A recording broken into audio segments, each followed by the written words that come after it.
नमस्कार मु मधुस्मिता आपण मानक स्वागत करछि मो चैनल। आज आम बनैबा मंजा बुट तरकारी। तापे प्रथमे आम मसला देखीदा कौन कौन दरकार। धला सोरिष, कला सोरिष, जीरा और अल्प पानमहुरी और सुखिला लंका आको सब सुखिला ग्राइंडिंग करदे।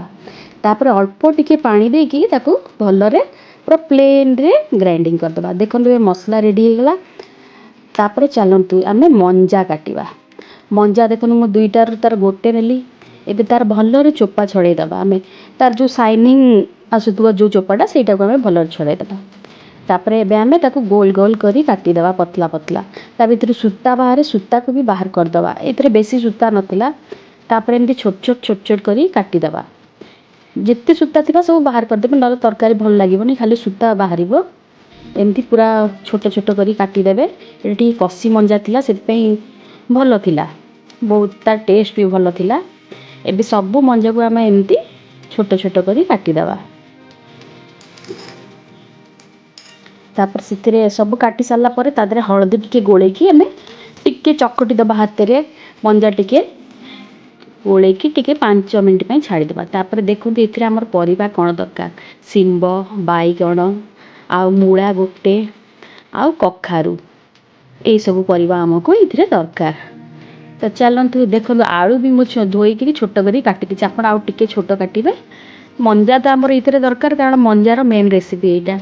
चलतु मंजा को भलरे पूरा पानी रे धोई देबा। 4-5 थर करे धोई देबे। पूरा रगड़ी रगड़ी टिके धोई देबे ता कच्चा पानीटा बाहरी जिवो जेमती। तापर मु राती रे बोट सिझेकी रखिथिली ताकू बोट को बतुरेकी रखिथिली सखाळे सिझेली। एबे गोटे करेई बसिया तादरे टिके तेल गरम करिया।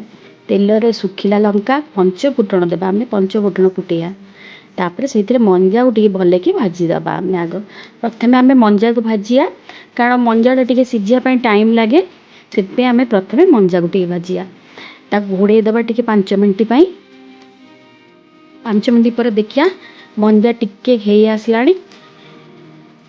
देखंतु एबे मंजा हमर हेई गलानी प्राय। तापर आमे आलू पके देबा। आलू भी टिके टाइम लगे तो आलू पके देबा। आलू मन रखिबा आपण टिके छोट छोट काटिबे।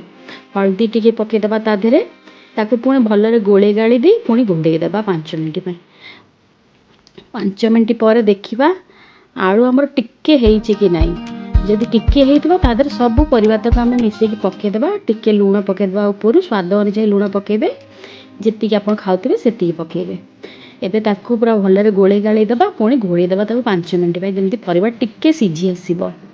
देखंतु एबे परिबा गुराक सिझी गलानी। एबे आमे से मसला दे देबा ता देरे। टिके आमे तादरे आमे काश्मीरी लाल मिर्च, हळदी गुंड आउ लूण दे देबा। देकी ताकू भले की टिके कसी देबा आमे। एबे देखो भलरे मिक्स करि देबा। जेमि मसला गुड़ाक चारिआडे हेइजिवो सब परिबा संगरे लागि जिवो जेमति। भलरे पूरा मिक्स कर देबे। मिक्स कर देला परे आमे ताकू एबे टिके घोड़े देबा। पुणी 5 मिनिट पई। 5 मिनिट पर देखिया परिबा गुड़ा टिके सिझिची कि नाही। मसला भी कसिया पड़िबो ना। देखंतु परिबा टिके सिझिनी। एबे ताकू कोन करिया पुणी थरे घोड़े देबा टिके। पुणी 5 मिनिट पर देखिया एबे मसला हमर तेल छाड़ी आसिलानी। एबे जानिबे जे हमर मसला हे गला। एबे आमे सिझा जो काबुली चना को रखिथिबा ताकू दे देबा एठी। ताकू दे देकी ताकू भी भल्ला भाबरे गोळे देबे आपण माने। तापर टिके गरम पानी दे देबा जेति आपण को तार झोल दरकार जेति कि आपण रखिया को चाहिबे से अनुसार आपण देबे। मु टिके आउ टिके पानी देबी कारण मते नाड़ी जो मिले आपण माने जानिथिबे नाड़ी से नाड़ी मते पकेयार अछि सेति पे मु टिके आउ टिके पानी देबी। टमाटर गोटे पके दी पुणी ताकू 5 मिनिट घोड़े देबा। टमाटर टिके सिझिला पर्यंत तापर नाड़ी एटा होची नाड़ी। मंदिर रे आपण जानिथिबे नाड़ी बेसर खाइथिबे सेई नाड़ी एटा।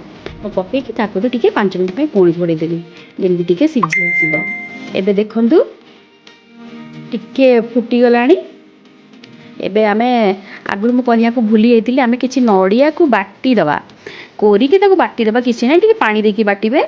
पानी देकी बाटीबे लास्ट तरकारी हेई आसला बळू ताकू पके दबा आमे। ताकू पकी भले गोळे दबा।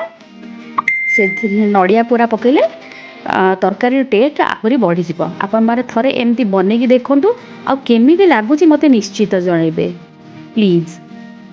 ଏ ତରକାରୀର ଟେଷ୍ଟ ବହୁତ ଭଲ ଆସେ। ଛୁଆମାନେ ସେମିତି ମଞ୍ଜା ଖାଇବାକୁ ପସନ୍ଦ କରନ୍ତିନି, ସେଥିପାଇଁ ମୁଁ ଏଇ ଟାଇପ୍ରେ ବନେଇଛି। ସେମାନେ ଜାଣି ବି ପାରିବେନି ଏଥିରେ ମଞ୍ଜା ପଡ଼ିଛି। ଆଉ ବୁଟ, ଛୁଆମାନେ ତ ବୁଟ ଭଲ ପାଆନ୍ତି, କାବୁଲି ଚଣା ଯେଉଁଟା ଆମର। ସେଥିପାଇଁ ଆପଣ ଏମିତି ବନେଇକି ଦେଖନ୍ତୁ, ଆପଣ ଛୁଆମାନଙ୍କୁ ବି ଦିଅନ୍ତୁ, ଛୁଆମାନେ ବି ଖାଇବେ। ଏଥିରେ କିଛି ଦରକାର ନାହିଁ, ଖାଲି ଆପଣ ଅରୁଆ ଭାତ ସାଙ୍ଗରେ ଏଇଟା ଖାଇବେ। ମୁଁ ଆଜି ବିନା ପିଆଜ ରସୁଣ ବନେଇଛି, ଆପଣମାନେ ଆକୁ ଉପାସ ବାରରେ ସବୁ ଖାଇପାରିବେ। ଇଏ ଅରୁଆ ଭାତ ସାଙ୍ଗରେ ବହୁତ ବଢ଼ିଆ ଲାଗିବ। ଏବେ ଦେଖନ୍ତୁ ତରକାରୀ ହେଇଗଲା, କିଛି ଧନିଆ ପତ୍ର ତା ଉପରେ ପକାଇଦେବା। ଧନିଆ ପତ୍ର ପକାଇକି ଆମେ ତାକୁ ଭଲରେ ଗୋଳେଇ ଦେବା। ତାପରେ ଦେଖନ୍ତୁ ରେଡ଼ି ହେଇଗଲା। ଏବେ ଭାତ, ଡାଲି ଆଉ ମଞ୍ଜା ତରକାରୀ, ଦହି ବାଇଗଣ ମୁଁ ମୋ ପୁଅ ପାଇଁ ବାଢ଼ିଦେଲି। ଏବେ ଆପଣମାନେ ଖାଆନ୍ତୁ, ଚାଖନ୍ତୁ, କହିବେ ମୋତେ। Please like, subscribe, share.